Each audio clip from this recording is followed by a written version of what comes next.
බිල්ලු නෙමෙයි. මම මොකද මම බවන බිල්ල. දොර චමල් රාජපක්ෂ බෑන්න විමල් විරාංශක තමුසේකම කන්නේ මේක අපේ පක්ෂේ. මේක විනාශ කරන්න නැතුව ඉන්නවා අපි එක බලා ගන්න. ඇත්තටම මට ජනතා විමුක්ති පෙරමුණෙත් දවසක් කතා කරලා අපිත් එක්ක වැඩ කරමු කියලා කිව්වා. මට එහෙම බලපෑම් කරන්න උත්සාහ දත්ත අවස්ථා නැත්තේ නෑ. මහින්ද රාජපක්ෂ මහත්තයා මට කතා කරලා ඇහුවා. මෙන්න මේ චන්දිබ ඔයා මේ පක්ෂ ගැන ආණ්ඩුව ගැන මොකද්ද මේ මීඩියා එකට කියලා තියෙන්නේ. මං කොහොමද මම කිව්වේ කියන්න තරක් නැති හින්දා. දේශපාලන සාකච්ඡාවට ඉඩක් තිබුණේ නෑනේ. මුදල් අමාත්‍යාංශ ලේකම් ඇමති කෙනෙක් එක්කවත් සාකච්ඡාවක් නෑ. එයාට හිතන දේ කරන්න. ගාල්ලේ අධිකරණයේ කොටුවෙන් ගෙනියන්න අවශ්‍යතාවයක් තිබුණා දිගින් දිගටම. මම දන්නවනේ මේක කරන්න මේගොල්ලෝ කැමති වෙන්නේ නැහැ කියලා. මම පාර්ලිමේන්තුවේ උපදේශක කාර්යක සභාවට යෝජනාවක් දැම්මා. යෝජනාව දැම්මම ජනාධිපතිතුමා සභාපති මුදල් අමාත්‍යාංශ ලේකම් එතුමා. එතකොට මේක රිජෙක්ට්. මං ඇවිල්ලා මේක රිජෙක්ට් කරන්නේ කොහොමද? නෑ මේ යෝජක කතානායකතුමා ඔච්චර සල්ලි දාන්න පුළුවන් උසාවියක් හදන්න. මං කිව්වා තමුන්නාංශේ උසාවියක් හදන එක නේ බිම ඉඳලා කල්පනා කරන්න. චමල් රාජපක්ෂ මහත්තයාට මං කිව්වා මේ සර්ට් යන්න දෙන්නේ තුන් අධිචාරි ගාගන්න ගියොත් එහෙම. මේරන් හරි කවුද? කවුද ගහන්නේ මෛත්‍රීපාල මහින්ද ගහන්න බෑනේ. දෙන්න මොනවා වෙයිදන්නේ. 2010-15 කාලේ මම නියෝජ්‍ය කතානායකවරයා. චමල් රාජපක්ෂ මැතිතුමා මේ පවුලේ නිවැරදි දේ කරන්න බොහෝ උත්සාහ ගත්ත කෙනෙක්. බොහෝ වෙලාවට බැසිල් රාජපක්ෂ එක බලපෑම් කරන්නාම ටෙලිෆෝන් එකකටවත් ආවේ නැති අවස්ථා තිබුණා. මට සමහර දවස්වල කතා කරලා කියනවා ඔන්න ඒව කරන්න බෑ කියලා.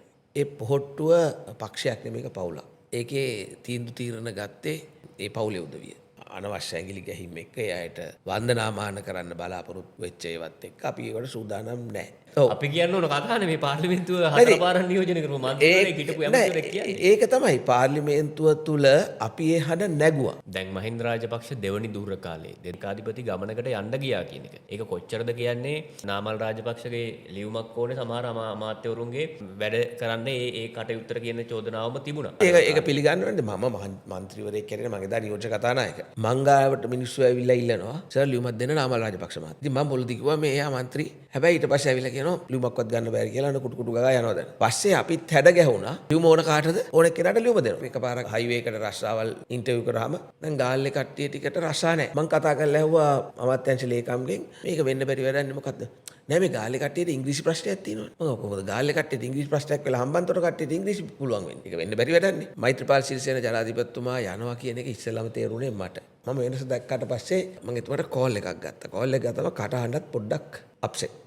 මම ගිහිල්ලා චමල් රාජපක්ෂ මැතිතුමාට කිව්වා මේ තත්ත්වේ හරියන්නේ නැහැ. ඒ අතරේ MKDS ගුණවර්ධන හිටපු ඇමතිතුමා තැන් වල ඇවිල්ලා මේක හරියන්නේ නැහැ. එහෙම පොඩි සාකච්ඡා දෙනවා. කතා දෙනවා. මං චමල් රාජපක්ෂ මහත්තයාට ගිහිල්ලා කිව්වා මේ සර් මෙතන ලොකු ප්‍රශ්නයක් වෙන්න යන්නේ පක්ෂේ. මේ පක්ෂේ එක ගියාට නම් කමක් නැහැ. හැබැයි මහලේකම් ගියොත් ලොකු ප්‍රශ්නයක් වෙනවා. ඒක පොඩ්ඩක් බලන්න කියලා. එතකොට එතුමා කෝල් එකක් ගත්තා ලලිත් වීරතුංගට. ලලිත් වීරතුංගට කෝල් එකක් අරගෙන කිව්වා ධම්සගේ මහේකාට කියනවා පක්ෂ මහලේකම්ට කෙනෙහිලිකම් කරලා එලව ගත්තොත් මහ විනාශයක් වෙන්නේ. පස්සේ අපිට ඇවිල්ලා අඬන්න එපා කියන්නේ. ඉතින් තමන්ගේ බලය රඳවන්න ඕන දෙයක් කරන එක වෙන එකක්. අධිකරණය පිළිබඳ තියෙන විශ්වාසය පළුදු වෙනවා. දැන් විශ්වාසය පළුදු කරන ප්‍රකාශ කරන්නේ ඔබ ඇතුළු පිරිස නිකන් බිල්ලෝ මවලා කියලා.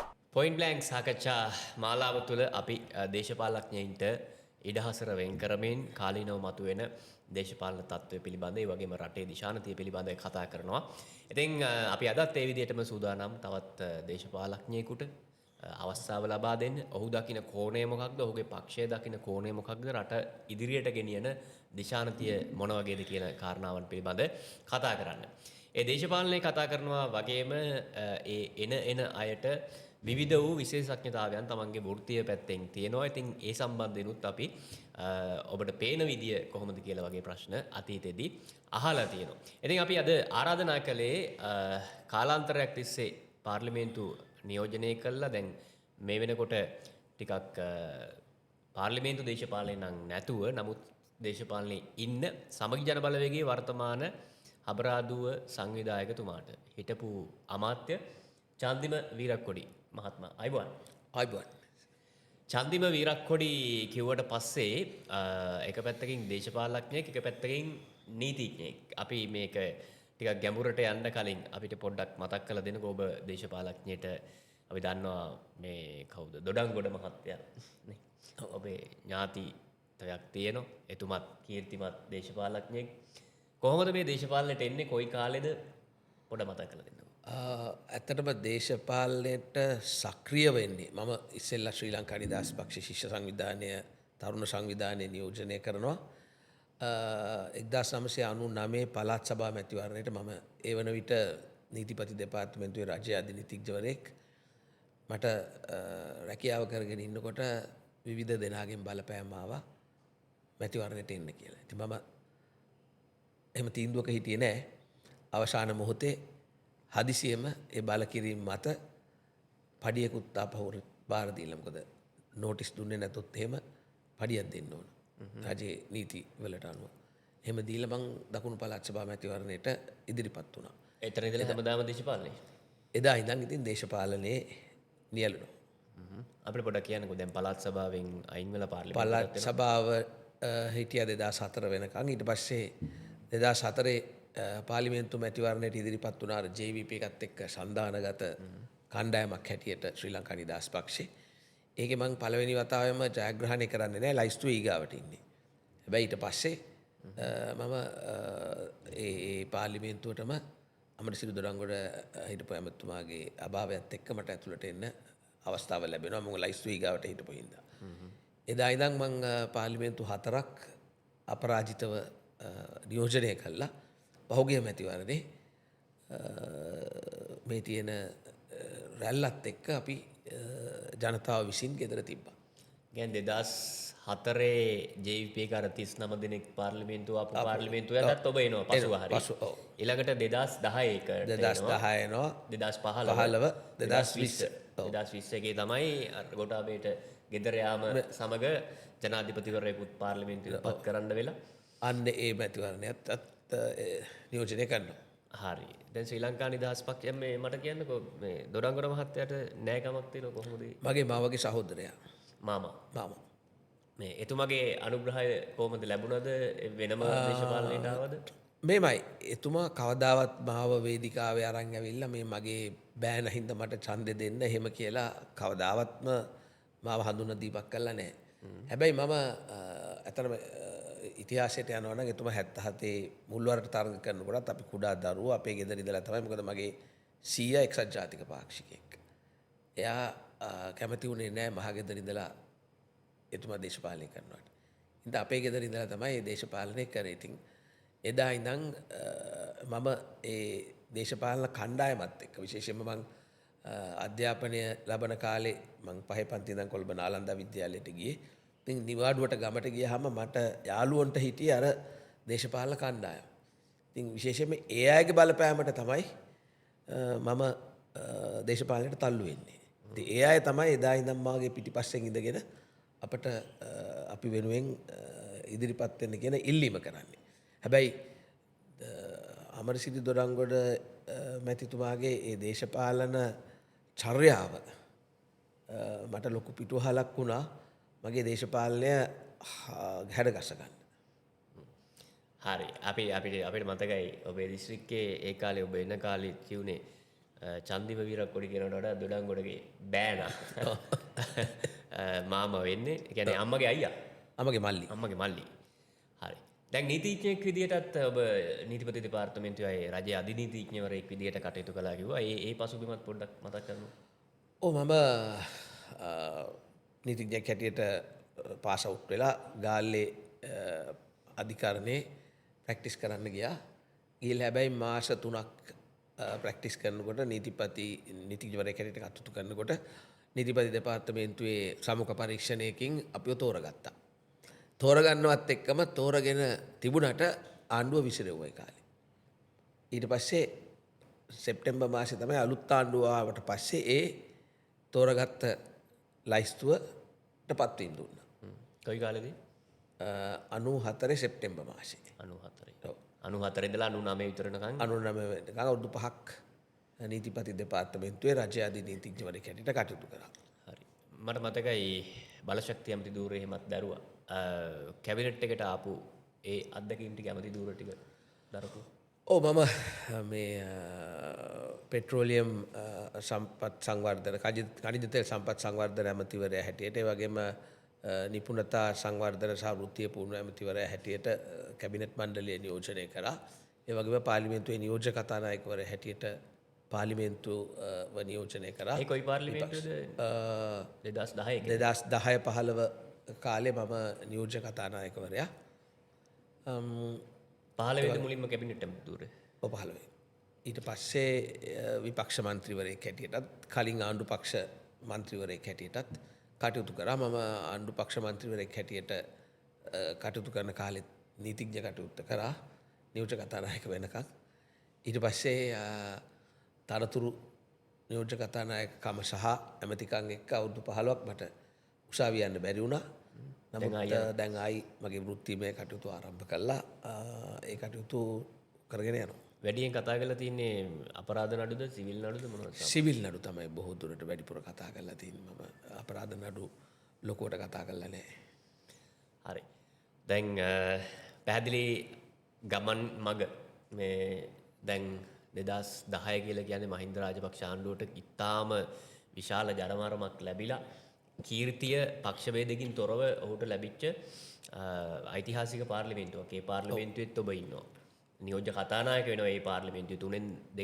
තුනෙන් දෙකක් මම හිතන්නේ පාර්ලිමේන්තුව තියෙනවා ආණ්ඩු පක්ෂයට.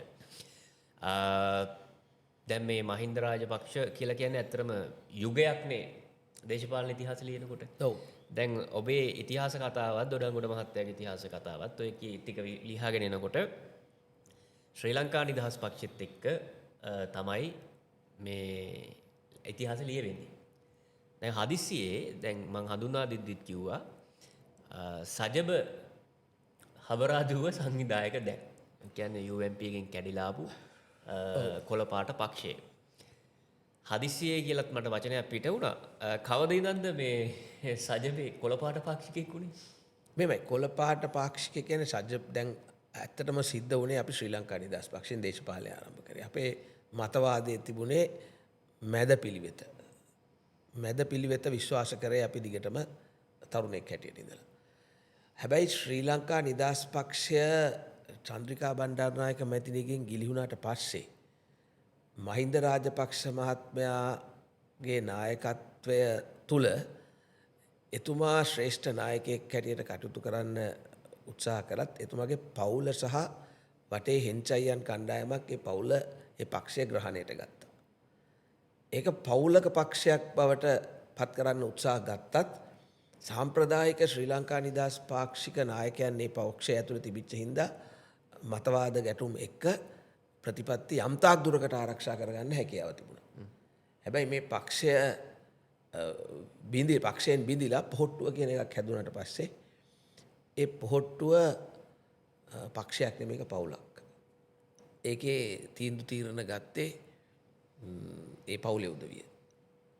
ඒ පවුලේ උදවියට පොහොට්ටුව හැදෙන්නේ 2018 කිට්ටුව. එතකොටද ওই ප්‍රශ්නේ එන්නේ නැත්නම් ඊට කලිනුත් 15ට කලිනුත් බලේ ඉඳිද්දි තිබුණාද ඔබ? නෑ එතකොට තමයි ප්‍රධාන වශයෙන් මේ ප්‍රශ්නය එන්නේ.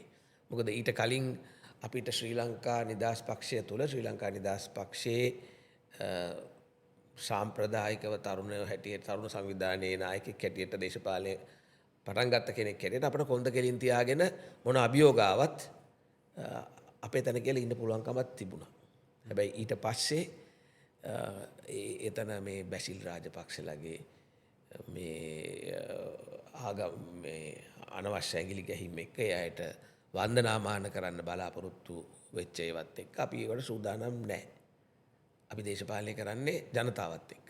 චන්ද්‍රිකා බණ්ඩාරනායක මැතිණිය අපිව දේශපාලනයට ගන්නකොට සිරිමාව බණ්ඩාරනායක මැතිණියත් එක්ක අපි දේශපාලනය ආරම්භ කරනකොට අපිට මේ එක එක්කෙනාට වඳින්න එක එක්කෙනා පිටිපස්සේ ගිහිල්ලා නායකයන්ගේ මේ සුරතලුන් වෙන්න ක්‍රමයක් ඉගෙනුවේ නැහැ. විශේෂයෙන්ම අමරසිරි දොඩංගොඩ මැතිතුමා මම එකයි කිව්වේ එතුමාගේ ආభాෂය ලැබුණා කියලා කිසිම නායකයෙක්ගේ ලැකියෙක් එහෙම නැත්නම් හුරතලෙක් වෙන්න කටයුතු කරේ නැහැ. අපි ජනතාවගේ නියෝජිතයෝ හැටියට ජනතාවගේ පැත්ත නියෝජනය කරන්න ශක්තිය තියාගෙන දේශපාලනය කරේ. ඉතින් ඒ හැකියාව නැති තත්වයකට විශේෂයෙන්ම ගෝඨාභය රාජපක්ෂ වගේ පමේක් නායකත්වය දුන්නට පස්සේ ඒ තත්ත්වය අපිට බොහොම අමාරු වුණා. ප්‍රජාතන්ත්‍රවාදී සාකච්ඡාව වාද විවාද නැති වුණා. ගෝඨාභය රාජපක්ෂ වගේ පඹයෙක්ට ඔව් පඹයෙක් කියලා පස්සේ පාර්ලිමේන්තුවේ ඉන්නේ කොයි පක්ෂෙන්ද? මම මේ පක්ෂෙන් තමයි ඉන්නේ. මම නමුත් මේ පක්ෂෙන් එනකොට මම විරුද්ධ වුණා දේශපාලන මේ ජනාධිපති අපේක්ෂකයා හැටියට දානවට එතුමා. මොකද මම එයා ගැන හොඳට දන්න හින්දා. කරන්න බැරි බව මේ තත්ත්වය ඇති වෙන බව දේශපාලන සාකච්ඡාවලදී මම කියපු දේවල් දන්නවා. හින්දා තමයි මගෙත් එක එක්තරා විදියකට යම් කිසි යමනාපයක් ඇති වෙන්නේ නැත්තේ. හැබැයි මං කිව්වේ ඇත්ත. ඔය තත්ත්වය උදා වෙනවා කියලා.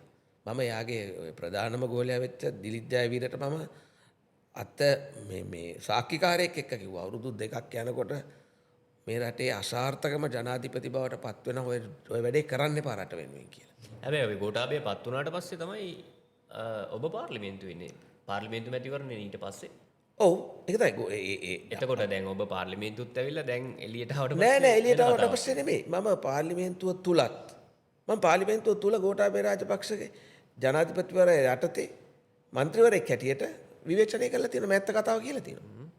ඔබතුමා ගිහිල්ලා බලන්න මාධ්‍යයට මේක වෙනවා කියන එක කියලා තියෙනවා. ඡන්දය දාන්න කලින් කිව්වා. ප්‍රජාතන්ත්‍රවාදී තිබිලා තියෙනවනේ තමන්ගේ පක්ෂේ ඉඳන්ම දැන් ඔබ කිව්ව පවුල්වාදයකට නතු වෙලා තිබුණා. ඔව් පක්ෂය ඇතුලේ කියලා පක්ෂය අපිට ඒ ගැන සාකච්ඡා කරන්න අවස්ථාව දුන්නේ නැහැ. පාර්ලිමේන්තුව තුල. නෑ එච්චර බලයක් මේ පවුලට තිබුණා නම් මේ ඔබව මර්ධනය කරන්න තිබුණානේ මේ කටවහගෙන ඉන්නවා මොනවද කරන්න කියලා හරි. ආව මර්ධනය කරන්න බැරි බව ඒගොල්ලෝ දන්නවනේ. අපිට බලපෑම් කරන්න ඒගොල්ලන් කියන විදිහට බලපෑම් කරන්න බැරි බව එයා දන්නවනේ.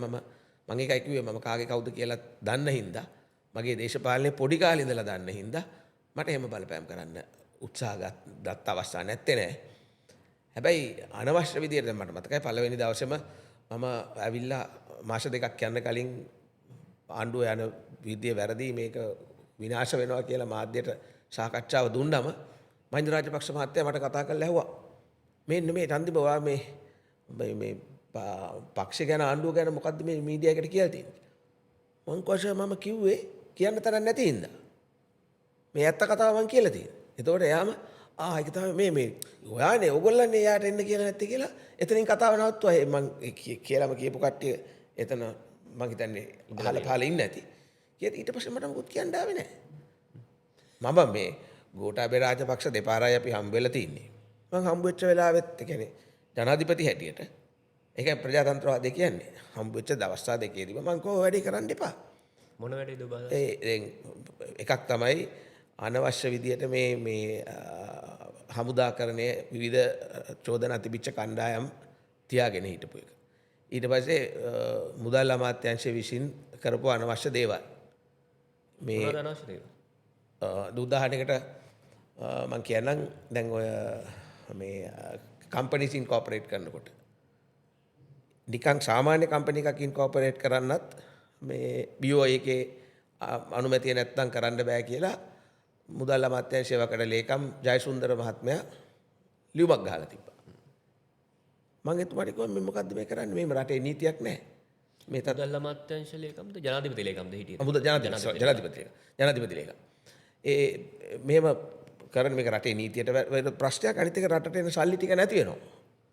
පොඩි ඩොලර් ලක්ෂය 50,000 ලක්ෂ 2-3 අරගෙන එන ආයෝජකයෝ ගොඩක් හිටියා. විශේෂයෙන්ම අපේ පැතිවල. ඉතින් ඒ අවස්ථාවේදී එතුමා මට කිව්වා ඔයාගේ එහෙම කට්ටිය ඉන්නවනේ ලයිස්තුවක් මට දෙන්න. මම ඇවිල්ලා ඉන්නේ මේකේ. මගේ ඉන්න ලයිස්තුව විසඳ ගන්න නෙමෙයි මෙන්න මෙයා තමයි ඔයා කියලා තියෙන්නේ. ඒ කියන්නේ PB. එතුමාම පෙන්නලා මොකද මේව නවත්තන්න කියන්නේ. නැත්තම් මහා විනාශයක් මේ රටේ වෙනවා. හාල් ප්‍රශ්න ඇති වෙනකොට හාල් මිල වැඩි වෙනකොට මම කිව්වේ මේ 70 තිබිච්ච හාල් එක 95ට වැඩි වෙලා තියෙනවා. මේකට මොකද්ද ගන්න පියවර? ඒක හැබැයි කිව්වට ඒව ගණන් ගත්තේ නෑ. දැන් අපිට ඔය පුද්ගලයා සම්බන්ධයෙන් පොඩ්ඩක් අහන්න ඕනේ. PB ජයසුන්දරට තියෙනවා අර ආර්ථික ඝාතකය කියන එක. මේ මෑතක ආපු හිටපු ඇමතිවරයෙකුත් ඔහු සම්බන්ධයෙන් එවැනි අදහසක් කිව්වා. විමල් වීරවංශගේ කතාව තමයි ආර්ථික ඝාතකය කියලා ප්‍රසිද්ධම වුණේ. ඔබ ඒක විශ්වාස කරනවද? මෙහෙමයි. යම්තාක් දුරකට දැන් ඒ දේශපාලන සාකච්ඡාවට ඉඩක් තිබුණේ නෑනේ. එතනයි ප්‍රශ්නේ තිබුණේ. මුදල් අමාත්‍යාංශ ලේකම් ඇමති කෙනෙක් එක්කවත් සාකච්ඡාවක් නැහැ. එයාට හිතන දේ කරන්නේ. දැන් මට මතකයි ගාල්ල අධිකරණයේ කොටුවෙන් ගෙනියන්න අවශ්‍යතාවයක් තිබුණා දිගින් දිගටම. මම දන්නවනේ මේක කරන්න මේගොල්ලෝ කැමති වෙන්නේ නැහැ කියලා. මම පාර්ලිමේන්තුවේ උපදේශක කාර්ය සභාවට යෝජනාවක් දැම්මා. එස්ටිමේට් එකක් තරම් මෙන්න මෙච්චර එතකොට 1.2 බිලියන් ද කොහෙද ඒකට යනවා. මම යෝජනාව දැම්මම ජනාධිපතිතුමා සභාපති මුදල් අමාත්‍යාංශ ලේකම් එතුමා. එතකොට මේක රිජෙක්ට්. මං ඇවිල්ලා මේක රිජෙක්ට් කරන්නේ කොහොමද? නෑ මේ යෝජක කතා නෑ එතුමා ඔච්චර සල්ලි දාන්න පුළුවන් දුසාවියක් හදන්න.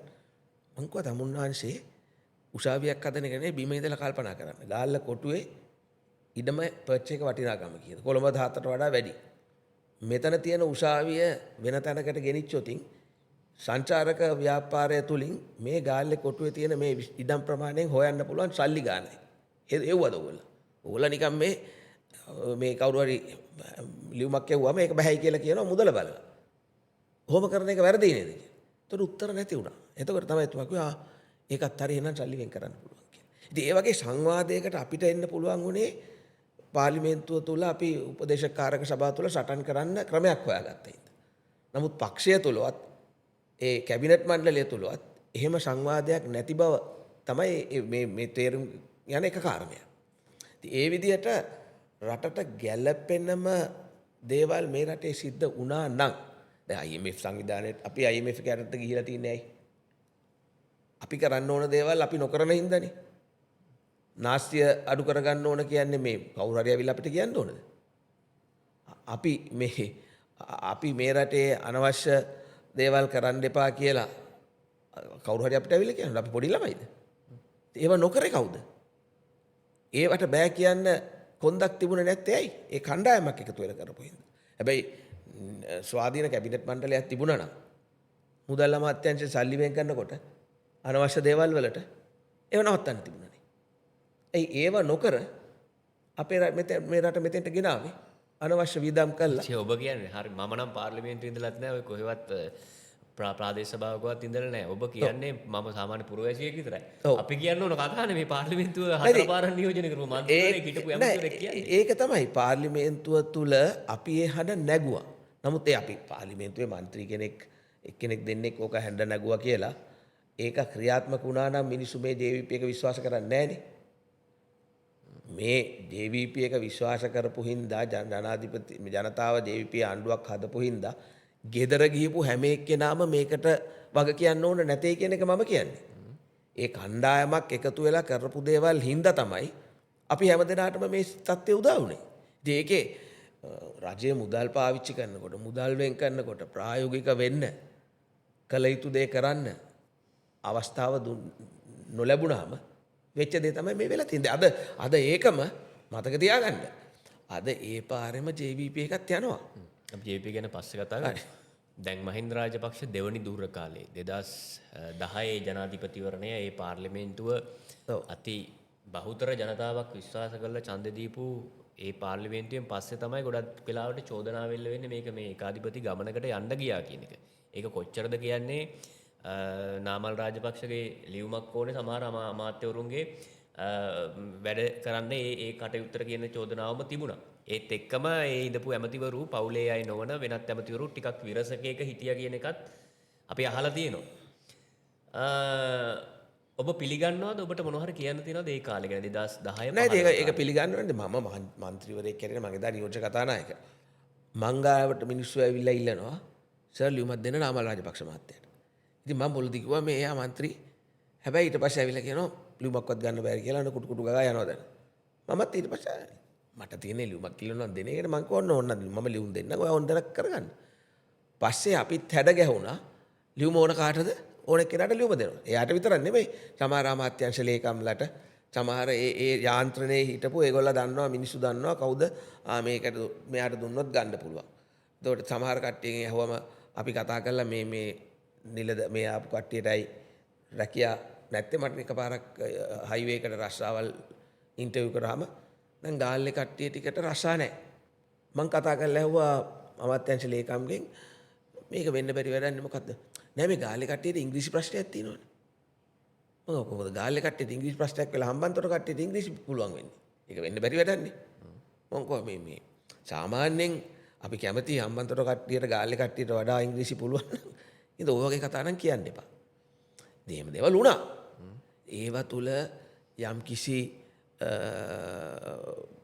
පීඩනයක් ඇමතිවරුන් අතර මන්ත්‍රීවරුන් අතර ඇති වුණා කියන එක ඒ තුල තමයි මේ පිපිරීමල් සිද්ධ වුණේ.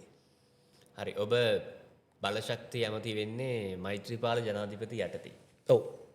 එතකොට මට හිතෙනවා දැන් ඒත් ඔබ මෛත්‍රීපාලට ඍජුව සහාය දැක්වේ නෑ. ඍජුව නෙමෙයි. ප්‍රශ්නයක් වෙන්නේ. මට හිතනවා දැන් ඔය විරසකේ ඉඳපු එලියට කියන්නේ නැතුව ඉඳලා මහින්ද රාජපක්ෂට සහය දුන්නේ නැහැ මෛත්‍රීපාල සිරිසේනටයි සහය දෙන්නේ නැත්තේ 2015 ජනාධිපතිවරණයේදී කියලා. නෑ. එදා මම ශ්‍රී ලංකා නිදහස් පාක්ෂිකයෙක් හැටියට පක්ෂයේ අපේක්ෂකයා හින්දා. මොකද අපි පක්ෂය ආගමක් හැටියට වගේ සලකලා ආදරය කරපු පාක්ෂිකයෝ ඒ කාලේ. මෛත්‍රීපාල සිරිසේන ජනාධිපතිතුමා යනවා කියන එක ඉස්සෙල්ලාම තේරුණේ මට. මොකද මම නියෝජ්‍ය කතානායක හැටියට පුටුවේ ඉන්නකොට පල්ලෙහා පළවෙනි පුටුවේ තමයි මෛත්‍රීපාල සිරිසේන මැතිතුමා ඉන්නේ. මන්ට වෙනසක් තේරුණා. එතුමා උඩ බලාගෙන ඉන්නවා, කල්පනා කර කර ඉන්නවා, මූණ ටිකක් මේ කොයි කාලෙද ඔය කියන්නේ? ඔය 2000 එතුමා යන්න නොවැම්බර් විතරනේ ප්‍රකාශයට පත් වෙන්නේ. ඊට කලින් සති දෙක තුනක ඉඳන් මොකද ඊට මාස දෙකකට විතර කලින් එතුමයි මමයි පක්ෂය නියෝජනය කරමින් කොරියාවේ සහ රුසියාවේ සංචාරකයොත් ගියා. එතකොටත් එතුමා බොහොම මේ තදින් පක්ෂය සහ පක්ෂේ නායකයා ආරක්ෂා කරමින් තමයි කතා කරේ. ඊට පස්සේ අපි බොහොම ඉතිබිච්ච සම්බන්ධෙත් එක්ක මම ඉතින් එතුමා දීර්ඝ කාලයක් තිස්සේ මේ කණ්ඩායම් දන්නවා. වෙනසක් දැක්කා. මම වෙනස දැක්කට පස්සේ මම එතුමාට කෝල් එකක් ගත්තා. කෝල් එක ගත්තම කටහඬත් පොඩ්ඩක් අප්සෙට්. මම ගිහිල්ලා චමල් රාජපක්ෂ මැතිතුමාට කිව්වා මේ තත්ත්වේ හරියන්නේ නැහැ. ඒ අතරේ MKDS ගුණවර්ධන හිටපු ඇමතුමා තැන් වල ඇවිල්ලා මේ මේක හරියන්නේ නැහැ. එහෙම පොඩි සාකච්ඡා දෙනවා, කතා දෙනවා. මං චමල් රාජපක්ෂ මහත්තයාට ගිහිල්ලා කිව්වා මේ සර් මෙතන ලොකු ප්‍රශ්නයක් වෙන්න යන්නේ පක්ෂේ. මේ පක්ෂේ එක එකා ගියාට නම් කමක් නැහැ. හැබැයි මහලේකම් ගියොත් ලොකු ප්‍රශ්නයක් වෙනවා. ඒක පොඩ්ඩක් බලන්න කියලා. එතකොට එතුමා කෝල් එකක් ගත්තා මේ කවුද ලලිත් වීරතුංගට.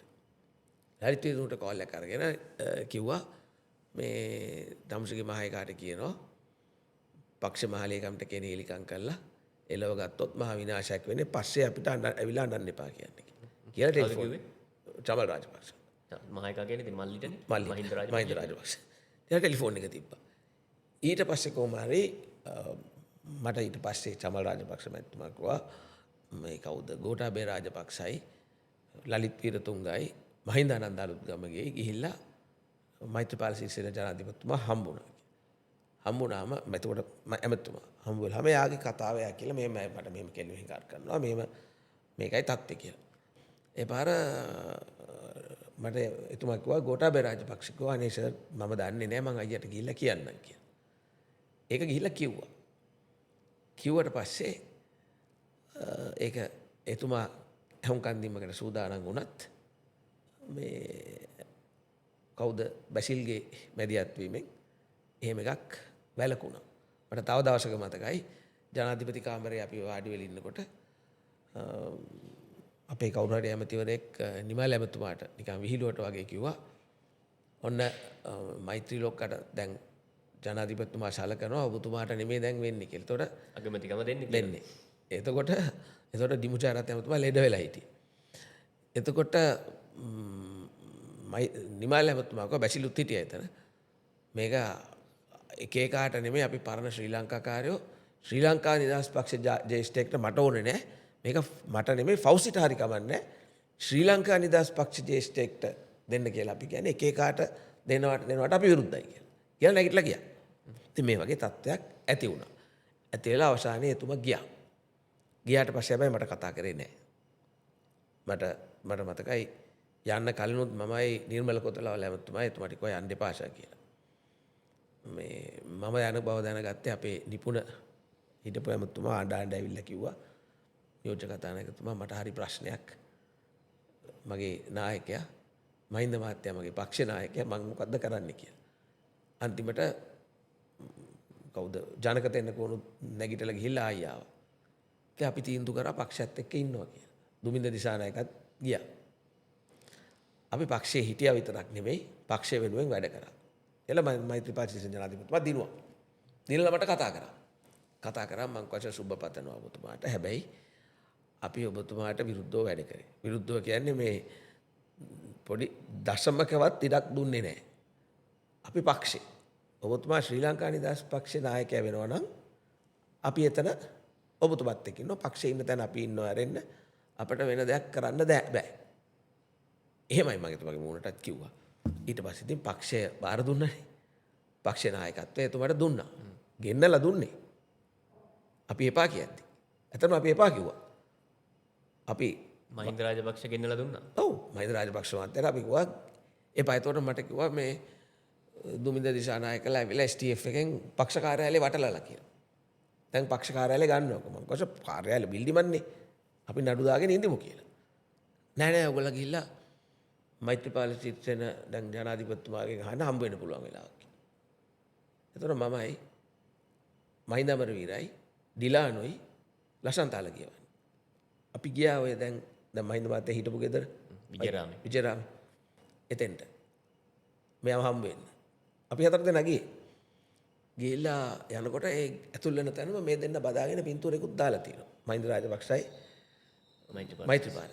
අපේ ගරේ ගෙදර පොලිස් නිලධාරියෙක් ඉන්නවා දිගටම ඉන්න කළුවෙක් කෙනෙක්. ජනාධිපතිතුමා ඇවිල්ලා හිටියේ නෑ. අපි ඇහුවා මේ මොකද්ද මේ ගයින් කරේ නැද්ද කියලා. නෑ එහෙම අයින් කරේ නෑ. ඒක දිගටම ඡන්ද කාලෙත් තිබුණායි. ඊට පස්සේ මෛත්‍රීපාල ජනාධිපතිතුමා ආවා. ආවට පස්සේ අපි කිව්වා මේ මහින්ද රාජපක්ෂ ජනාධිපතිතුමා සව හම්බ වෙන්න ඕනේ කියලා කිව්වා. එතකොට මම හිතන්නේ දැන් ඔය විජේරාමේ ගෙදර එතකොට හිටියේ සෞඛ්‍ය ඇමතිට මේ මෛත්‍රීපාල සිරිසේනට හම්බෙච්ච නිල නිවස. පස්සේ තමයි මහින්ද රාජපක්ෂට ඔක එන්නේ නැත්නම් වෙන අර්ථකථනයක් කරනවා මහින්දගේ ගෙදෙට්ට මෛත්‍රී ගියාද මෛත්‍රී ගෙදෙට්ට මහින්ද ගියා. නෑ උනේ මොකක්ද දන්නවද? අපි ගියේ මෛත්‍රී ගෙදෙට්ට. යාවේ පාර මෛත්‍රීපාල ජනාධිපතිතුමා ඒ වෙලෙත් කිව්වා මේ ෂර්ට් පහසු වෙලාවක් මේ මොකද්ද දන්නේ නැහැ කියලා. ඒතර ඩිලාන් ඇහුවා තාම සර් කියලාද කියන්නේ කියලා. ඔව් ඉතින් එතුමා මගේ නායකයනේ මම ඒ සර් කියලා කියන්නේ. ඒ වගේ තත්ත්වයක් තිබුණේ. ඊට පස්සේ අපි කතා කරලා මම එළියට ඇවිල්ලා මහින්ද මහත්තයාට කතා කරලා කිව්වා මේ වෙලාව කරනවා කියලා. නෑ එහෙනම් එන්න කියන්නේ 9 මාර්ට කියලා කතානායක නිල නිවාසයේනේ මහින්ද මහත්තයා හිටියේ. එතකොට චමල් රාජපක්ෂත් මම ඒ පරිප්පුවම පන්සලකට යන්න තියෙනවා අපි 9 මාර්ට එන්නම් කියලා. කිව්වා වගේ මෙතුමා තනි වාහනයකින් ආවා. ඇවිල්ලා කට්ටිය ගොඩක් හිටියා ඔය දැන් එක කතා කියපු එතන 20 දෙනෙක් විතර හිටියා අපි. ඇවිල්ලා දෙන්න එළියේ වාඩි වුණා. වාඩි වෙලා ඇවිල්ලා මේ ඇතුළට යන්න පොඩ වාඩි වෙලා ඇතුළට යන්න දෙන්නක් සාකච්ඡා කරා. මේ සතියක් වෙනකොටත් දෙන්න මරා ගන්න ගිහපු දෙන්නෙක්. ඒකින්ද මං චමල් රාජපක්ෂ මහත්තයාට මං කිව්වා මේ සර්ට් යන්න දෙන්නෙක් තුන් අධිචාරි දාගන්න ගියොත් එහෙම බේරන්න හරි කවුද ගහන්නේ මෛත්‍රීපාල මහින්ද කියන්න බෑනේ. දෙන්න මොනවා වෙයිද දන්නේ කියලා අපිට ලොකු බයලක් ලොකු වගකීමක් නේ කවුරුත් නැතුව. පස්සේ ඇත් ගියා ඇතුළට. ඒ තුන් දෙනා කතා කරලා එළියට ආවා. එළියට ඇවිල්ලා ආයි ඒ දෙන්න වාඩි වුණා. අපි ඔක්කොම හිටගෙන හිටියා. මං මෛත්‍රීට පක්ෂ බාර දුන්නා. ඊට පස්සේ මෛත්‍රීපාල ජනාධිපතිතුමා ඇහුවා මේ මට මේ මගේ නිලධාරි මණ්ඩලයක් කියනකොටම මහින්ද රාජපක්ෂ නෑ මෛත්‍රීවා නායකයා දැන් ඔයා පත් කරගෙන යන්න අපේ පක්ෂ මේක කියලා. ඊට පස්සේ මෛත්‍රීපාල සිරිසේන සස්පෙන්ඩ් කරලා හිටියේ. බණ්ඩාරනායක BMICH එකේ සෙන්ට්‍රල් කමිටි එක ඇඳවලා සස්පෙන්ෂන් එක නැති කරලා යා පක්ෂ නායකයා කරා. එහෙමයි නිර්පාක්ෂික වෙනවා කිව්ව මෛත්‍රීපාල මේ අපේක්ෂකයා පාක්ෂික සභාපතිවරයෙක් උනේ. එතුමා පක්ෂයේ නායකයා වුණා. ඊට පස්සෙත් එතුමා පත් වෙනකොටම අනිත් එක තමයි එතුමා පත් වුණ ගමන්ම මම නියෝජ්‍ය කතානායකනේ. අපේ පාර්ලිමේන්තුව තිබුණානේ. එතකොටත් අපත් වෙච්ච ගමන්ම මං ඉල්ලාස්මේ ලියුම මං කොළඹ ඇවිල්ලා ඉල්ලාස්මේ ලියුම හදා මං චමල් රාජපක්ෂ මහත්තයාට කතා කරා මේක මේ දැන් අස්වෙන්න ඕනේද කියලා. එයා මට කිව්වා මාර වැඩි දැන් ඔයාට මට කෝල් එකක් දුන්නා දිවුරුම් දෙන්න තැනට එන්න කියලා. මොකද අපි ඒ වෙනකොට රටේ නිල තලවල හිටපු දෙන්න අපි දෙන්න විතරයි. මං කොහොමද මේ මටත් කෝල් එකක් ආවා මං ඒක ඊට කලින් අස්සේ. නෑ ඔයා එන්නකෝ පොඩ්ඩක් කියලා මට එන්න කිව්වා නිල නිවාසෙ. මම ගියාම මට කිව්වා දැන් මටත් යන්න තියෙනවා මාර වැඩේ දැන්. එයානේ එතකොට වැඩ බලන රාජ්‍ය නායකයා. ජනාධිපතිත් නෑ අගමැතිත් නෑ කතානායකනේ. මේ යන් ඔයත් ඇඳගෙන යන් ඊට පස්සේ මම ආයි නැෂනල් එකක් ගෙදරින් ගෙන්නගෙන අපි දෙන්න එක්ක ගියා. ගියාම අපි දෙන්නට පුරු දෙකක් දාලා තිබුණා. බලන් ගියාම අර පරණ එදා මේ ශ්‍රී ලංකාවේ හිටපු අය තමයි 150ක් විතර එතන හිටියේ. දිවුරුම් දුන්නා. ලීලා මෛත්‍රී ජනාධිපතිතුමා කිව්වා නෑ මට අපිට ඉල්ලාස්වීම දැන් බාර ගන්න බෑ කියලා. ඊට පස්සේ ඉතින් අපි පත් වුණාට පස්සේ කිව්වා කොහොමද දැන් ශ්‍රී ලංකාවේ පාර අපි මෙයා ගිය ගමන් විමල් වීරවංශ ඇවිල්ලා කිව්වා මේක මාර ආණ්ඩුවක්නේ ජනාධිපති කතානායකයි ඔක්කොම එක පැත්තේ එහෙම වෙන්න පුළුවන්ද කියලා. දොර චමල් රාජපක්ෂ බෑන්නා විමල් වීරවංශ තමුසේකම කන්නේ මේක අපේ පක්ෂේ මේක විනාශ කරන්න නැතුව ඉන්නවා අපි එක බලා ගන්නම් කියලා. එහෙම තත්ත්වයක් තුල තමයි අපි ශ්‍රී ලංකාව එක ආරක්ෂා කරන්නේ. එහෙම නැතුව මේ අපි දාලා පැනලා ගියේ නෑ. හැබැයි ඉතින් අපිට ඒ ගැළපෙන ප්‍රතිපත්ති අභිමානයක් එක්ක ඉන්න තැනක් හොයාගෙන යනකොට තමයි සමගි ජන බලවේගය ගැළපෙන තැන කියලා තේරුම් ගත්තේ. සමගි ජන බලවේගේ ගැලපෙන තැන කියලා තේරුම් ගත්තේ කොයි කාලේ? නෑ මේ යනවත් එක්කම සජිත් ප්‍රේමදාස මහත්මයා මගේ පෞද්ගලිකවත් අපි මිත්‍රයෝ හැටියට මට එතුමා සාකච්ඡා කර ආරාධනා කරා. එතුමා පැහැදිලිව මේ සමගි ජන බලවේගයේ ප්‍රතිපත්තිය මධ්‍යම ප්‍රතිපත්තිය සමාජ ප්‍රජාතන්ත්‍රවාදය තමයි දර්ශනය කියලා ප්‍රතිපත්තිය පිළිබඳ අපි කීප දවසේ සාකච්ඡා කරා. ඒ අතරේ ඇත්තටම මට ජනතා විමුක්ති පෙරමුණෙත් මේ හිටපු තුන් දෙනාගෙන් මේ දවසක් කතා කරලා අපිත් එක්ක වැඩ කරමු කියලා කිව්වා. නමුත් මං කිව්වා මට ඉන්න යම් පුද්ගලයෝ ඒගොල්ලත් එක්ක ඇත්තටම තුන් දෙනා ගැන මගේ ප්‍රශ්නයක් තිබුණේ නැහැ. හිටපු තුන් දෙනාම බොහොම ඒ වෙනකොට හොඳට කොයි කාලේද මේ අවසන් පාර්ලිමේන්තුවේ? අවසන් පාර්ලිමේන්තුවේ. එලා මේ මට ඒ යම් පුද්ගලයන්ගේ මං නම් කියන එක හරිය නැහැනේ. ඒගොල්ලත් එක්ක මට පහසුවෙන් වැඩ කරන්න අමාරු වෙයි. ඒකින්ද මං ඔයගොල්ලන්ට සුබ පතනවා අපි යාළුකම තියාගෙන ඉදිමු කියලා ඒ කතා කරා. සජිත් ප්‍රේමදාස මහත්තයාත් එක්ක ඒ කතා කර සාකච්ඡා පෞද්ගලික අපි දෙපක්ෂයට එන්න නෙමෙයි කරපු ඒවත් එක්ක මට ඇත්තටම ජනාධිපති ඡන්දයට කලිනුත් එතුමා කතා කරා. මං කිව්වා මම ඒ කියන්නේ මේ පාර්ලිමේන්තුවෙන් ජනාධිපති වෙන එකද 2024ද? 2020 මොකද මේ ගෝඨාභය රාජපක්ෂගේ ජනාධිපති ඡන්ද වෙලාවෙත් එළියට ඇවිල්ලත් මට කතා කරා. මං කිව්වා ඉතින් මං එන එක අසාධාරණයි. මගේ පක්ෂය දැනට තියෙන තැන මේ පැත්තේ හින්දා මොකද ශ්‍රී ලංකාවේ ගත්තේ වෙලේ ඒ පැත්තේනේ හිටියේ. මම ඉන්නම් මං ඇවිල්ලා ඔයාලට කරදරයක් වෙන්නේ නැතුව මෙහෙට වෙලා ඉන්නම් කියලා. හැබැයි ඉතින් දිගින් දිගටම ඒ හැසිරීම මේ වැඩපිළිවෙලත් එක්ක මේ අපිට තේරුණා මේක හරියන ගමනක් නෙමෙයි කියලා. ඉතින් ප්‍රතිපත්ති පිළිබඳ සෑහීමකටපත් වෙච්ච හින්දා ඒ වගේම පුද්ගලයෙක් හැටියටත් අර ජෙනුයින් කෙනෙක් බව අපි දිගටම දන්නවා. ඒකත් එක්ක මං හිතුවා මේ රටට විසඳුමක් තියෙන ප්‍රතිපත්ති වැඩපිළිවෙලකුත් ඒ අයගේ ආර්ථික ප්‍රතිපත්තිය පිළිබඳවත් සාකච්ඡා කරා. ඊට පස්සේ මම තීන්දුව කරා දේශපාලනය කරන්න ඕන ගැළපෙන තැනක ඉඳලා කියලා එතෙන්ට අපි වචනේ දුන්නා. වචනේ දුන්න දැන් සජබේ හබරාදුව සංවිධායක. මට අර කියාගෙන යද්දි මේ චමල් රාජපක්ෂ සම්බන්ධයෙන් ඔබට යම් ගෞරවයක් තියෙනවා වගේ හැඟීමක් දැනුණා.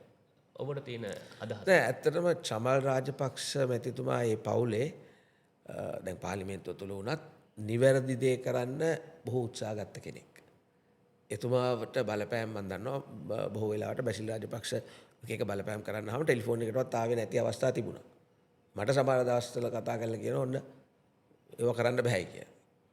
ඒ වගේ මේ අර බොහෝ මම කියන්නේ අද පාර්ලිමේන්තුවේ කතානායකවරයා මම අහන්නේ ඒක තමයි මේ සංසන්දනය කරනකොට එතුමා ඒ පාර්ලිමේන්තුවේ ගෞරවය ආරක්ෂා කරන්න බොහෝ විට කටයුතු කරා. ඒ කියන්නේ ඇත්තටම මේ කියන්නේ රාජපක්ෂ පවුලේ බොහෝ එතුමා මට කිව්වා ප්‍රශ්නේ ආවට පස්සේ පිටු 21ක ලියුමක් ලියලා මට දවසක් කතා කරලා කිව්වා මේ චන්දිම මේක ගිහින් දෙන්න මගෙත් එක්ක මම කොහොමද මේ මගෙත් එක දැන් යකා නැගලා ඉන්නේ මම කන්ට්‍රෝල් නැහැ කියලා මට නම් ඕවා ගිහින් දෙන්න බෑ. කාටද ගිහින් දෙන්නේ කිව්වේ? මහින්ද රාජපක්ෂ මහත්තයාට. ඒ කියන්නේ චමල් රාජපක්ෂ ලියුමක් පිටු 21ක ලියුමක් දෙනවා මහින්ද රාජපක්ෂට ගිහිල්ලා දෙන්න ජනාධිපතිට. නෝ. පස්සේ කොහොම හරි එයාගේ නංගිට දීලා මට ඡන්දේ පෙරදුනාට පස්සේ කිව්වේ නංගිට දීලා ඒක කියවලා තියෙන්නේ ඡන්දේ පෙරදුනාට පස්සේ. එමෙක් වෙච්ච දේවල් කියන්න ඕන දේවල් ඔක්කොම එතුමා මේගොල්ලන්ට ලියලා යවලා දීලා තියෙනවා. එතුමා මට කිව්වා අන්න කියවලා දැන් කියලා.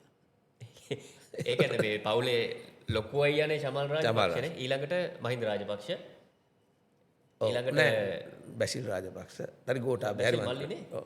ගෝඨාභය 3 මම දන්න විදිහට බැසිල් 4ද කොහෙද මේ පිටු 21 ලියුපල්ලි යන්න ඕනද මේ මල්ලි ටෝක කියන්නේ ඒක තමයි ඉතින් එහෙම තත්ත්වයක් ඉතින් ඇත්තටම මහින්ද රාජපක්ෂ මහත්මයා හොඳ දේශපාලඥයෙක්.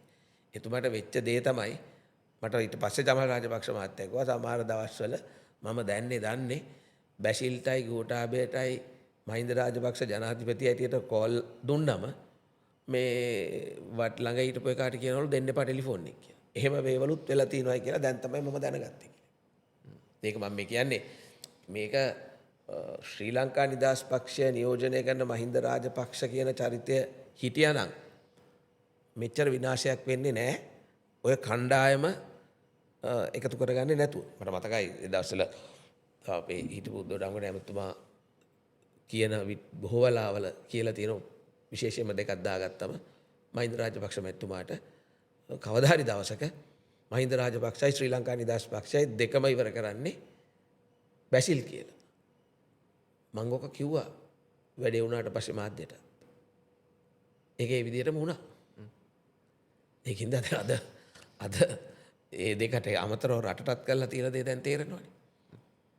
ඉතින් ඒ වගේ ප්‍රශ්නයක් තමයි උනේ. ඉතින් මේ කඳවුරු පිපිරීමට හේතු උනේ අපි ඒ කඳවුර නියෝජනය කරමින් ඉඳලා සමගි ජන බලවේගය කියලා අලුත් කඳවුරක් හදාගෙන සජිත් ප්‍රේමදාස මහත්තයත් එක්ක එකතු වෙන්න හේතු උනේ ඔන්න ඔය කාරණා තුල තමයි කියන එක තමයි කියන්න තියෙන්නේ.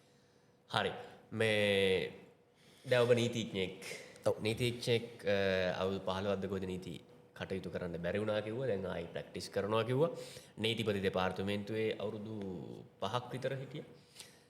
දැන් වර්තමාන ආණ්ඩුවට මෛත්‍රී ගුණරත්න අපිත් එක්කම කරපු සාකච්ඡාවක ඊටාම දැඩි ඇඟ කිලිපොලා යන සුළු ප්‍රකාශයක් කළා.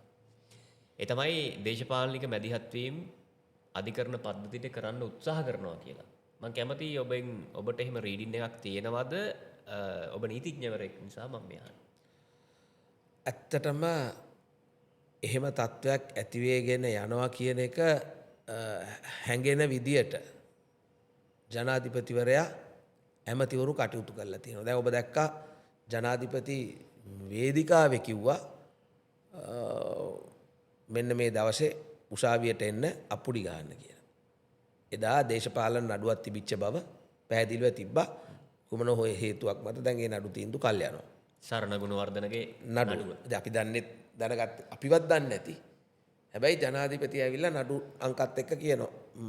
මොකද්ද මේ තීන්දුව කිව්වේ නෑනේ තුමා. දැන් තීන්දුව නෙමෙයි නඩු අංකත් එක්ක රටේ නඩු අංක ඕන තරම් තියෙනවනේ. රටේ අධිකරණ ඇමති ඇවිල්ලා නඩු අංකත් එක්ක අංකයි දවසයි ඔක්කොම කියනවා. ඒ විතරක් නෙමෙයි ඒකේ භයානකම දේ තමයි අර ටිල්වින් සිල්වා. ටිල්වින් සිල්වා කියන්නේ මේ සිරගත වෙලා හිටපු කෙනෙක්. එයා ඇවිල්ලා කියනවා ශ්‍රේෂ්ඨාධිකරණ විනිශ්චයකාරවරයෙක්ගේ සභාපතිත්වයෙන් පත් කරපු කොමිසමක්. ස්වාධීන ගෞරවනීය ශ්‍රේෂ්ඨාධිකරණ විනිශ්චයකාරතුමෙක්. ඒ කොමිසම පත් කරලා මාස 3ක් යනකොට මොකද ගල්ලංගුරු වංචාවේ ඒගොල්ලන්ගේ කට්ටිය නිදොස් වෙනවා අනිත් අය වර්ධිකාරය වෙනවා. ඉතින් හරිනේ ඒක දැන් මෙහෙම කියන්න පුළුවන් නේ. දැන් මම දන්නවා මම වැරද්දක් කරලා නැහැ කියලා. දැන් මම කුමන යුක්තිය විනිශ්චය කරන තැනකට යනවා නම් මම දන්නවා මම වැරද්දක් කරලා නැත්තම් නිදහස් වෙනවා කියලා. ඉතින් එහෙම කිව්වා මම එතුමා නෙමෙයිනේ කරලා තින්නේ. දැන් වැරද්ද කරලා තින්නේ බලශක්තිය ඇමති. පුණ්‍ය කුමාර දෙන්න පුළුවන්ද දන්නේ? දොර පුණ්‍ය කුමාර කරයි කියන දේ පිළිබඳව දැන් ප්‍රශ්නයක් ඇති වෙලා තියෙනවා. එහෙමනම් දැන් ප්‍රශ්නයක් ඇති වෙලා තියෙනවා. ඒක ප්‍රශ්නයක් තියාගෙනත් පාර්ලිමේන්තුවේ ඩිෆෙන්ඩ් කළා මේ දෝෂාභියෝගේ පරාජය කළා තියෙනවා. ඒ ASCII රටේ විරෝධය මතුවෙනකොට තව දේවල් එළි වෙගෙන එනකොට මිනිහා ඇමතිකමෙන් අයින් කළා තියෙනවා. ඒ අතරේ තමන් ඒව අයින් කළා තියෙද්දි ඒ පුද්ගලයාට දැන් වෙන මිනිහෙක්ගේ මොකක් හරි වුණොත් එහෙම CID එකට යනවා අල්ලස් කොමිසමට යනවා පරීක්ෂණ පවත්වනවා. මේකට විශේෂ කොමිසමක් පත් කරනවා පරණ කාලේවත් හොයන්න. අපි කියන්නේ හොයන්න එපා කියලා නෙමෙයි. ඒ අතරේ හොයන්න ඕන අපි නෙමෙයිනේ ඕනෙක් කෙනෙක්ට කියන්න පුළුවන් අපි නිවැරදි කාර්යය කියලා. එයාටත් මොනවා හේතු ඇතිනේ. හැබැයි අධිකරණය විසින් අධිකරණ නිලධාරී 3 දෙනෙක් නෙවෙයි විනිශ්චයකාරවරු 3 දෙනෙක් මේ කමිෂන් පත් කරලා තියෙන පෙන්ෂන් ගිහපු අය නෙමෙයිනේ. ඒගොල්ලෝ දෙන තීන්දුව ගැන අර එළියේ ඉන්න කෙනා පක්ෂය දැන් මිනිහා කියන්නේ නිලනෝන ජනාධිපති මිනිහා කියලානේ රටේ මතේ ටිල්වින් සිල්වා වගේ කතාවක් කියනවා. ඉතින් මේවා කියනකොට ඒ අතරේ බිමල් රත්නායක නලින්ද කවුද ජයතිස්ස බොහෝ වෙලාවට අභියෝග කරනවා යන්න උසාවි. පාර්ලිමේන්තුවේ කමිටුවක් ඉල්ලුවම නෑ යන්න උසාවි. ඉතින් මේ වගේ අපේ රටේ අධිකරණය බොහොම ස්වාධීන අධිකරණයක්. ඉතින් ඕක දේශපාලන ඇඟිලි ගැහිමක් කියන්න බැහැනේ ඔය කිව්ව එක සිද්ධි. දැන් ඔබ කිව්වා අප්පුඩි ගහන්න කියන එක. ඒකේ තීන්දුව කිව්වේ නෑ. ඔව්.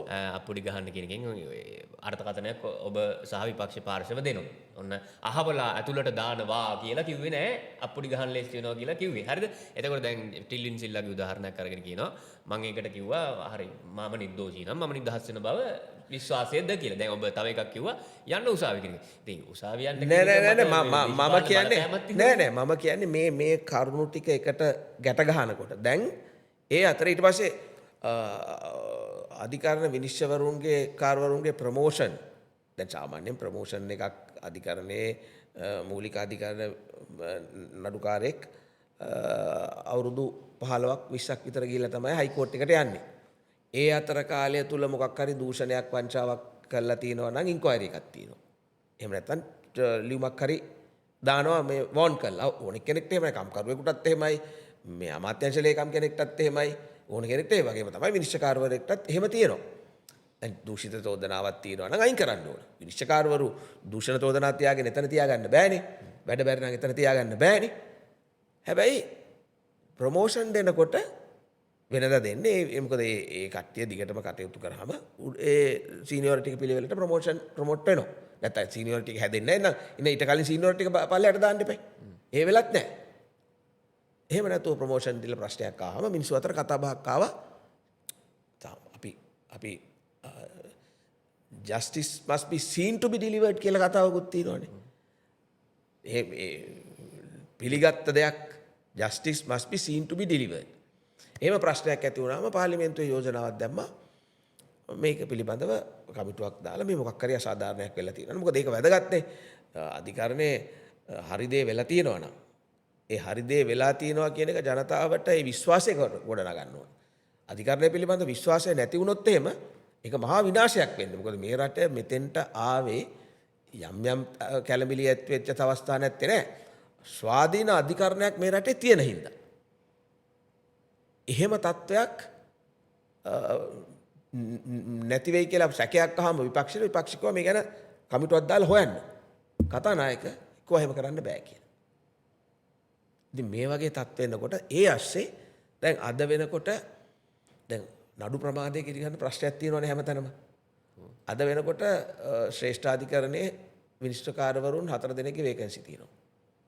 අභියාචනාධිකරණයේ උසාවි එකක් හරි දෙකක් හරි දැන් වැඩ කරන්නේත් නැහැ. එතනත් විනිශ්චයකාරවරු මගේ මතකයේ හරියට නම් 4ක් වේකන්ට්. උසාවි දෙකක් වැඩ කරන්නේත් නැහැ. දැන් අද වෙනකන් වෙනදා කවදාවත් ඉතිහාසයේ එහෙම වේකන්ට් කරලා තියන්නේ නැහැ.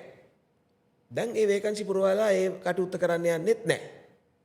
ඒ වගේම මේ ආණ්ඩුව එනකොට කිව්වා අපි විධායක ජනාධිපතිකම නැති කරනවා.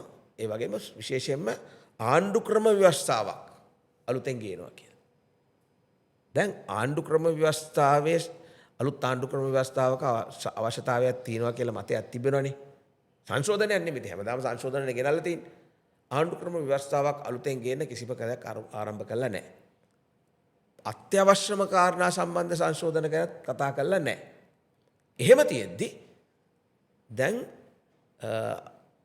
අධිකරණ විනිශ්චයකාරවරුන්ගේ විශ්‍රාම යෑමේ වයස හිටි හැටියේ අවුරුදු 2කින් වැඩි කරන්න යෝජනාවක් ගේනවා කියලා දැන් කතිකාවතක් හැමතැනම හැම කෙනාගේම හැම විනිශ්චයකාරවරයෙකුගේ ඒක දන්නේ නැහැ. දැන් එහෙමනේ කියලා තියෙන ඊයේ රැස්වීමක් තියලා කිව්වා කියලා දැන් මම දැක්කා ශාලී පීරිස් මහත්තයා Facebook එකේ දාලා තිනවා පෙර කරපු අයගේ වැරදි ඒ විදිහටම කිව්වොත් කරොත් ලොකු ප්‍රශ්නයක් ඇති වෙයි කියලා.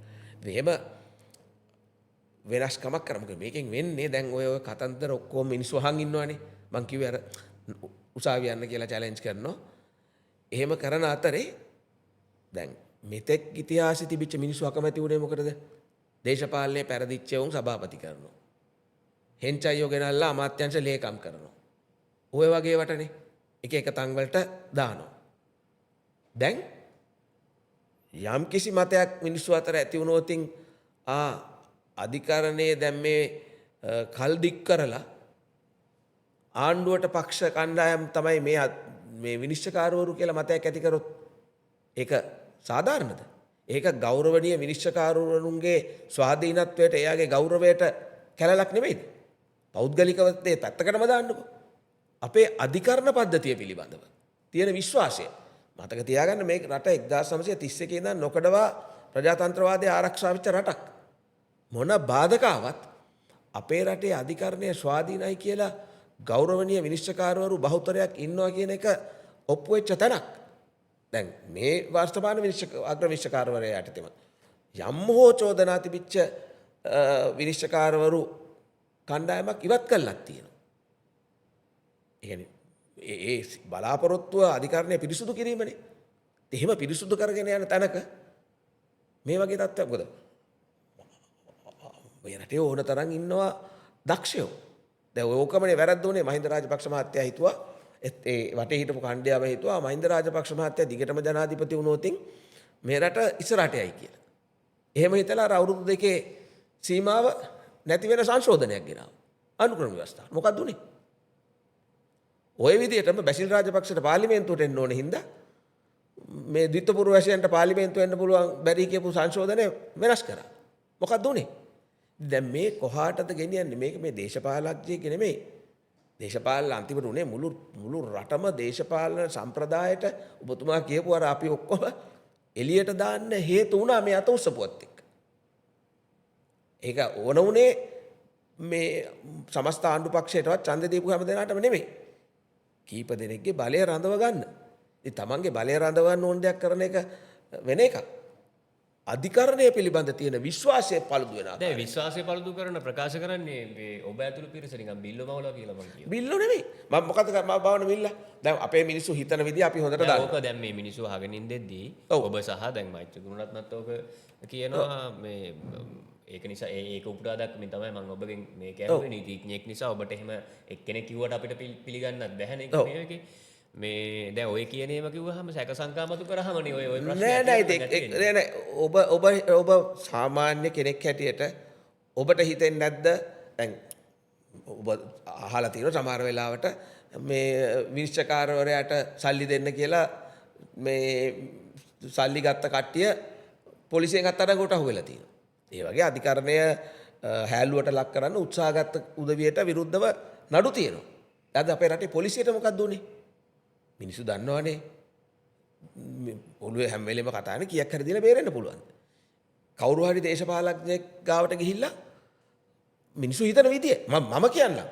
දැන් මගේ බාප්පා මගේ පුංචි අම්මගේ මහත්තයා විනිශ්චයකාරවරයෙක්. එතුමා බලපිටියේ විනිශ්චයකාරවරයා හැටියට කටයුතු කරනකොට අපේ මාමගේ දොඩංගොඩ ඇමතුමාගේ හිතවත් පාක්ෂිකයෙක් එයාගේ ඉඩම් නඩුවක් සම්බන්ධව එයා මේ ඉඩම ගන්න මොකක් හරි ප්ලෑන් එතුමා දැනුත් විනිශ්චයකාරවරයෙක්ද? නෑ දැන් එයා පෙන්ෂන් ගිහිල්ලා. මම ඒක දැන් ආගතියක් ගන්න නෑ නෑ පෙන්ෂන් ගිහිල්ලා නෑ පෙන්ෂන් ගිහිල්ලා ඉන්නේ. දැන් එයාට මම කියන්නේ මේ මිනිස්සු හිතන විදිය. දැන් එල්ආසියගේ මට අනිත් පැත්තට නීතිපතියකින් පෙරුනේ සාගරකාරී වසම් මහත්තයා. සාගර තමයි මට හිට කිව්වේ. දැන් නඩුව සාක්ෂි මෙහෙවනකොට මේ අර ඉඩම් ප්‍රතිසංස්කරණ කොමිෂන් සභාවට ඇමතිවරු මන්ත්‍රීවරු ලියුම් දෙනවනේ මොහුගේ ප්‍රශ්නේ විසඳලා දෙන්න කියලා. සභාපති ඉඩම් ප්‍රතිසංස්කරණ කොමිෂන් සභාව මේ විසඳලා දෙන්න කියලා ලියුමක් දීලා තියෙනවා. අර මිනිහා දැන් සාක්ෂි මෙහෙවනකොට දැන් සාගරකාරී වසම් සාක්ෂි මෙහෙවනවා. කොට එකපාරටම අර මිනිහා අර මේ සාක්ෂිකාරයා ලියුමක් අරගෙන ස්වාමීනි මේකට දොඩංගොඩ ඇමතුමන් මට ලියුමක් දීලා තියෙනවා කියලා. ලියුම ඉදිරිපත් කරා. ඒ ලියුම නඩුකාරයට මේ විනිශ්චයකාරයට දීපු ලියුමක් නෙමෙයි. එතකොට මේ එතුමා නැගිටලා වාම උසාවිය ජොයින් කළා. බලනකොට දීලා තියෙන්නේ මේ ඉඩම් ප්‍රතිසංස්කරණ කොමිෂන් සභාවේ සභාපතිතුමා ඉඩම් අධ්‍යක්ෂ දෙන්නාට ඒ වගේ දීපු ලියුමක්.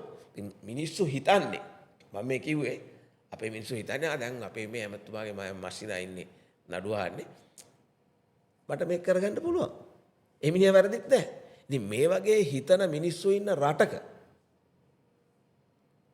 අපි අපි කටයුතු කරන්න ඕන බොහොම භයානක. බොහොම වගකීමෙන්. මේ ඇත්ත සිද්ධියක් මම කිව්වේ.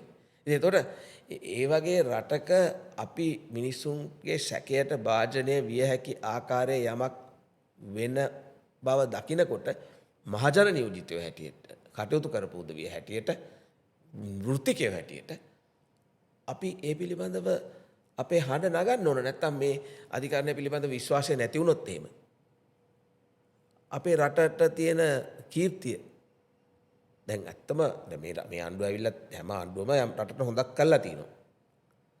දැන් අපි කිව්වනේ දැන් මහින්ද රාජපක්ෂ මහත්තයත් හොඳක් කරලා තිනවා.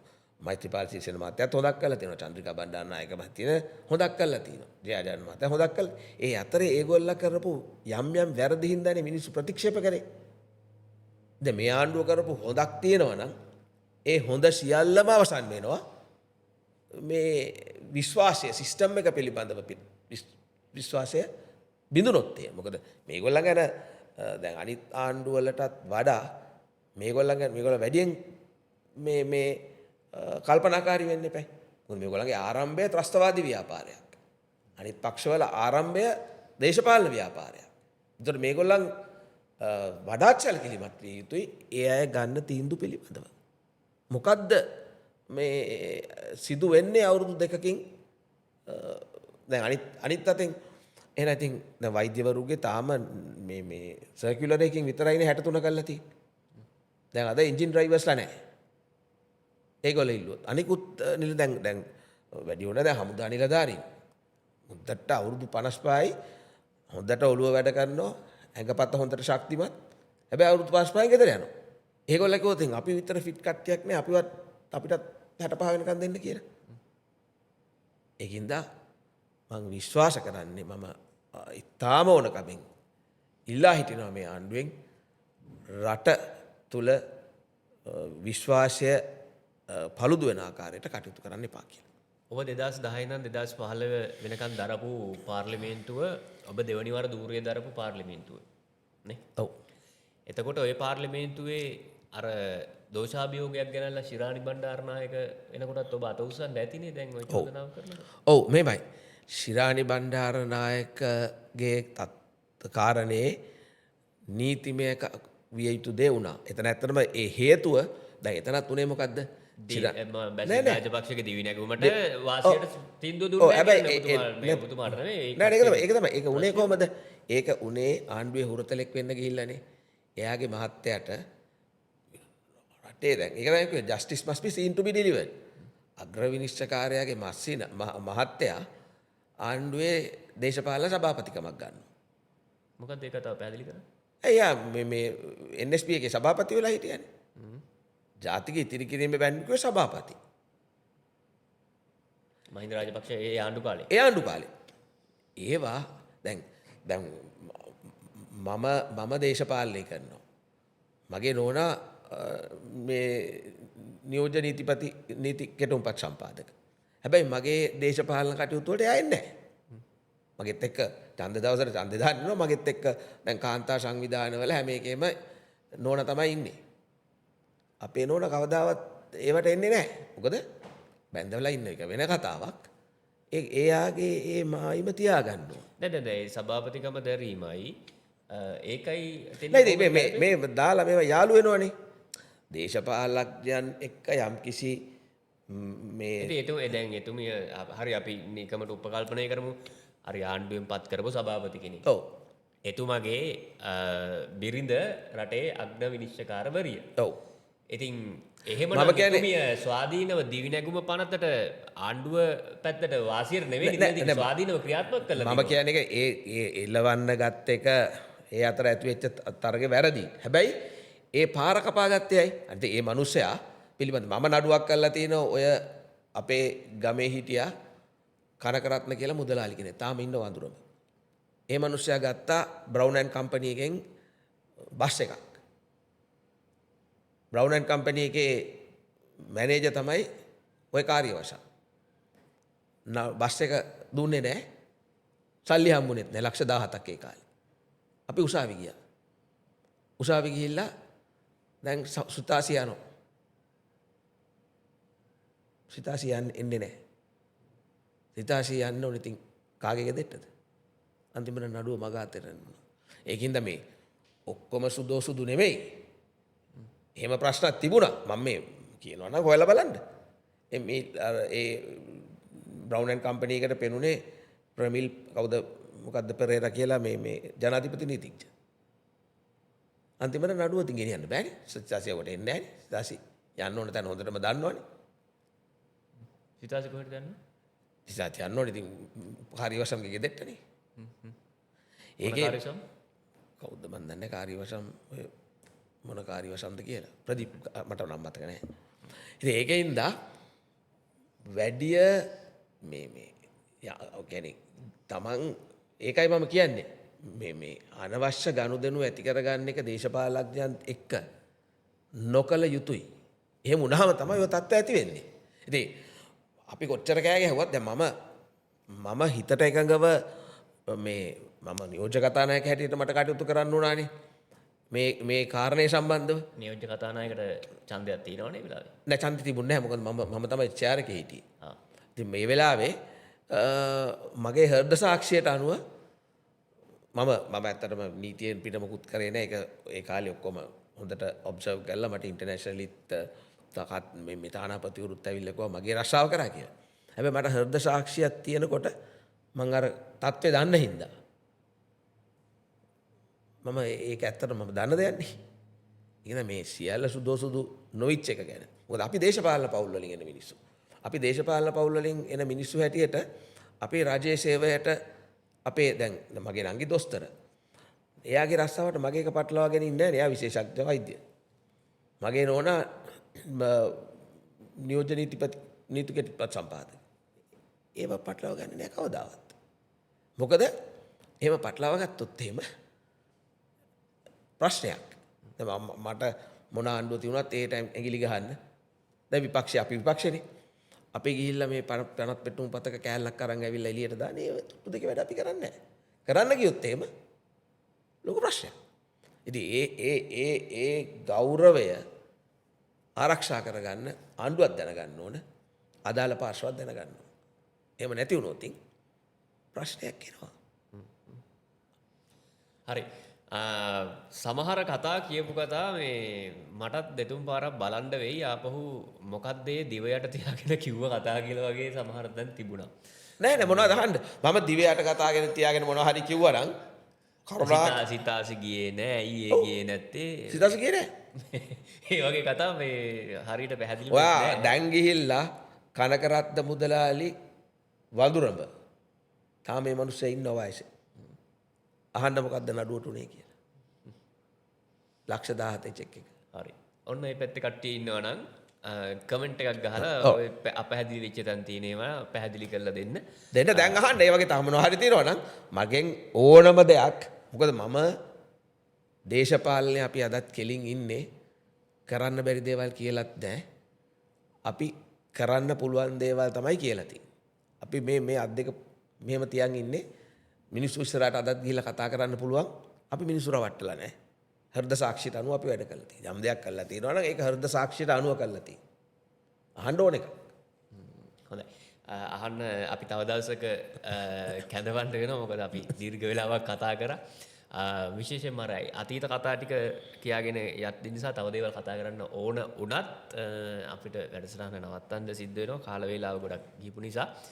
ඉතින් බොහොම ස්තුතියි අද අපේ ආරාධනාව පිළිගත්තට සමගි ජනබලවේගයේ හබරාදුව සංවිධායක වගේම නීතිඥ චන්දිම වීරක්කොඩි හිටපු ඇමතුමා. අපි අලි දවසක හමු වෙමු. හරි බොහොම ස්තුතියි. හොඳයි අපි තවත් පොයින්ට් බ්ලැන්ක් සාකච්ඡාවකින් හමු වෙමු.